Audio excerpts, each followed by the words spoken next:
My name is Joseph Paz, and I'll be showing you how to assess a trauma patient. Alright, first thing we do is we wear the appropriate PPE, make sure that we have gloves on, goggles if needed, and we are going to do a scene size up. So we are going to make sure that the scene is safe for us to even approach. So I see that the scene is safe, and it looks like this patient has just fallen off a tree. So there's only one patient involved, so we don't have multiple patients. We are going to need a EMS, an additional EMS provider just to help me stabilize his spine, just because he may have had a spinal injury because he just fell off of a tree.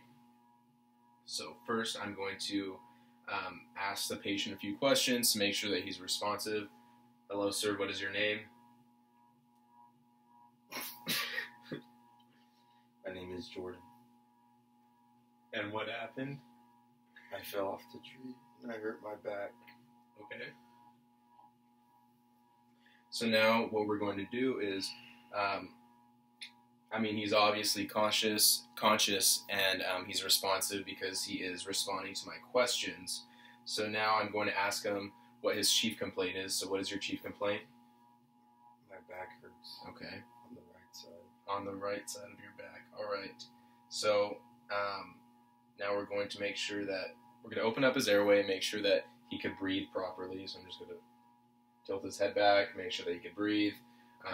It looks like he's breathing fine on his own. I'm going to check his pulse, make sure that he has a pulse, make sure that that's normal. His breathing seems normal as well. So now we're going to ask him a few history, a sample history questions. So have you had any previous back problems? No.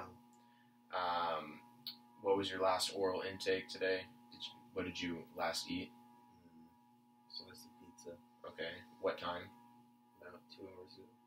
Okay. When was the last time you urinated? About 30 minutes ago. 30 minutes. Okay. Everything seems normal with that. Anything out of the blue? Alright, so after we get our sample history, we're going to do a secondary assessment. So we're just going to check around the head, chest, legs, make sure that there's no signs of bleeding or no other pain. Do you feel any pain here? Any pain? Pain here? On your back? Do you feel pain? Okay. So we narrowed it down to the right portion of the back is where the pain is coming from. All other parts of his body seem to be normal. He's not showing any signs of pain in those, so we're going to retake his vital signs, make sure nothing has changed, and we're just going to reassess the patient and wait for for the ambulance to come so we can transport this patient.